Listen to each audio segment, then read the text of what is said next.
आज से कुछ सालों पहले एनिमे को ग्लोबली कोई पूछता भी नहीं था, लेकिन अब बड़े यूट्यूबर्स से लेकर सेलिब्रिटीज तक खुद को एनिमे से जोड़ने लगे। और अगर इसी से रिलेटेड उनसे कोई सवाल पूछ लेता है तो वो इसका जवाब भी सही से नहीं दे पाते। एंड ये है कुछ ऐसे ही यूट्यूबर्स और सेलिब्रिटीज जो पब्लिकली खुद को एक एनिमे फैन कहते हैं, लेकिन उन्होंने उसे कभी देखा ही नहीं होता। जिसमें से पहले है मिस्टर बीस्ट। ये अभी के टाइम पर सबसे बड़े यूट्यूबर है पूरी दुनिया में, और मुझे तुम्हें बताने की बिल्कुल भी जरूरत नहीं है। कितने लाखों लोग हर रोज इन्हें देखते हैं। एंड शायद ही तुमने कभी किसी कंट्रोवर्सी में इनका नाम सुना होगा। लेकिन मिस्टर बीस्ट के साथ चीजें तब खराब हो जाती हैं जब 23 दिसंबर 2025 को वो एक्स पर पोस्ट करते हैं, जिसमें उन्होंने बताया कि उन्हें वन पीस देखना चाहिए, लेकिन साथ ही वो डर भी रहे उसके इतने ज्यादा एपिसोड जो हैं। जिसके बाद सभी ने उन्हें कहा, जितने भी उनके आसपास क्रिएटर्स लोग थे, वो मिस्टर बीस्ट को एक बार वन पीस देखने के लिए कह रहे होते हैं। स्पीड ने अपने कमेंट में ये तक लिख दिया, इससे जिमी की लाइफ चेंज हो जाएगी।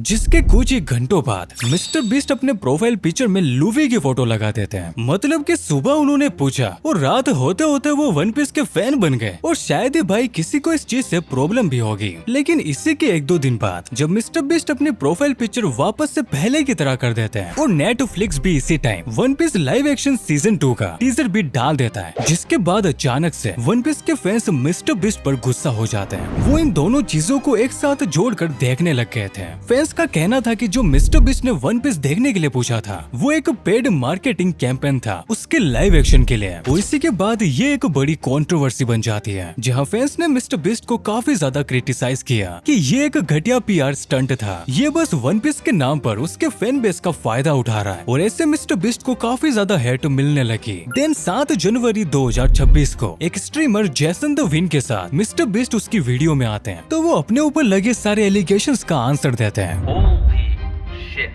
The One Piece fan base can be so toxic. They're like constantly like he's not actually watching. He's just trying to latch on to our anime to milk us for our audience and blah blah.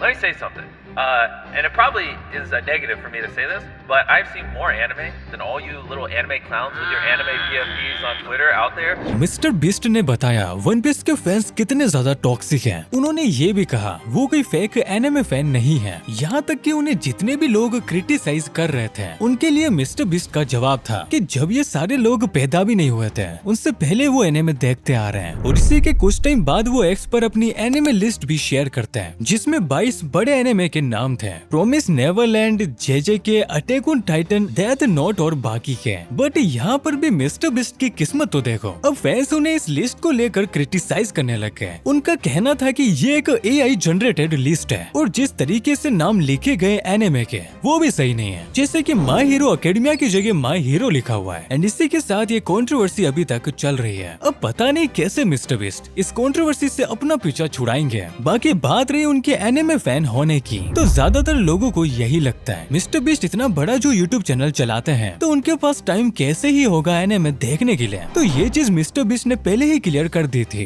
उन्होंने ये सारे animes holidays में देखे। अगर तुम्हें अभी के time पर मिस्टर बीस्ट से भी बड़ा फेक एनिमे फैन देखना है तो वो लोगन पॉल के अलावा कोई नहीं हो सकता। और अगर तुम्हें लोगन पॉल के बारे में नहीं पता तो ये एक यूट्यूबर है, WWE रेसलर है और KSI के साथ मिलकर प्राइम ड्रिंक्स भी चलाते हैं, इसलिए इनकी काफी ज्यादा बड़ी फैन फॉलोइंग है पूरी दुनिया में। एंड जैसा कि एक अंकल ने कहा था, with great power comes great responsibility. Logan Paul इसे बिल्कुल भी नहीं समझता। ये अपने इन्फ्लुएंस का यूज करके पोकेमोन कार्ड्स के पूरे मार्केट को डिस्ट्रॉय कर देता है। इसने पिकाचू का एक कार्ड खरीदा जो कि लोगन पॉल रेसलमेनिया में भी पहन कर आता है। इस अकेले कार्ड की कीमत 39 से 44 करोड़ के बीच में है। इसलिए जो कार्ड पहले दोस्तों के साथ खेलने के लिए थे, लोगन पॉल ने उसे एक कलेक्टिबल आइटम बना दिया, जिसका रीजन स्टोर पर आने के कुछ ही घंटों बाद ये कार्ड सोल्ड आउट हो जाता है। एंड जब लोगन पॉल का मन इससे भी बढ़ जाता है तब वो वन पीस को देखता है। यहाँ ये सबसे पहले वन पीस के कार्ड्स खरीद कर उनकी मार्केट प्राइस बढ़ा देता है। फिर ये वन पीस और ड्रैगन बॉल की वो वाली शोनेन जंप खरीदता है जिनमें इन दोनों के फर्स्ट चैप्टर्स आए थे,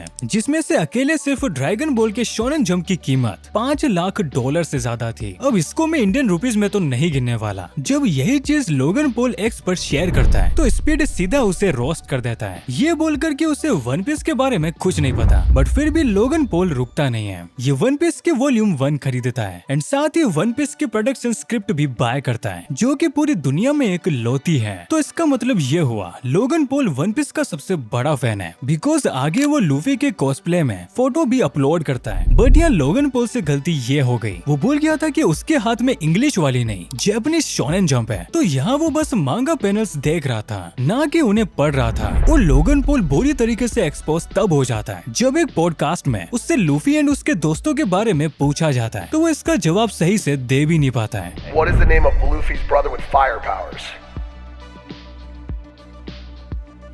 Fire breather. We can cut that one.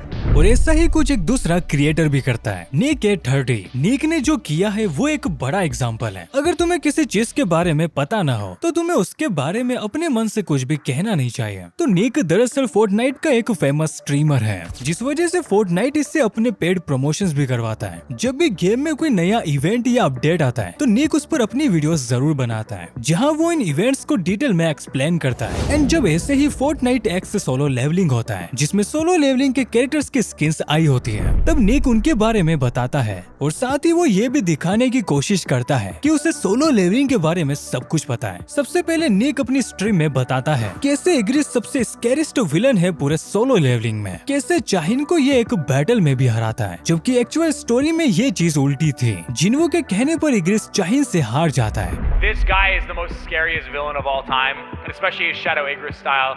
I mean, very intimidating when he went up against Chahae-in. Okay. तो यह क्लियर हो जाता है निक को सोलो लेवलिंग के बारे में कुछ भी नहीं पता है, बस वो वीडियो बनाने के लिए हर कुछ ही अपने मन से बोल रहा होता है। पर अगर फेक एनिमे फैंस की बात हो ही रही है तो हम काइजरनेट को कैसे ही भूल सकते हैं। वेल, काइजरनेट के अराउंड इंटरनेट पर कई सारी कंट्रोवर्सीज हैं, जिसमें से कुछ में नहीं सब में वही झूठ बोल रहा है। खासकर एनिमे में वो कुछ ज्यादा ही बोल चुका है। यहाँ उसने क्लेम किया कि वो कई सारे एनिमेस देख चुका है, लेकिन अगर तुम उसे किसी एक के बारे में भी पूछोगे तो उसे कुछ भी नहीं पता होता है। Okay, name 3 characters. Luffy. Holy shit. Are you fucking kidding? जैसे अब तुम ये वाला ट्वीट देखो, सबसे पहले वो डेथ नोट को एक वियर्ड एनिमे चॉइस कह रहा है और प्लॉट के नाम पर वो सिर्फ लाइट और एल के बारे में बता रहा है, ना कि इस एनिमे की सबसे इम्पोर्टेंट चीज डेथ नोट के बारे में। बट फिर भी ये अपनी हर स्ट्रीम में ये बोलता रहता है कि डेथ नोट उसका फेवरेट एनिमे है। Anime, like you know what Like anime anime? is? I don't know what anime is. What's your favorite anime? Death Note.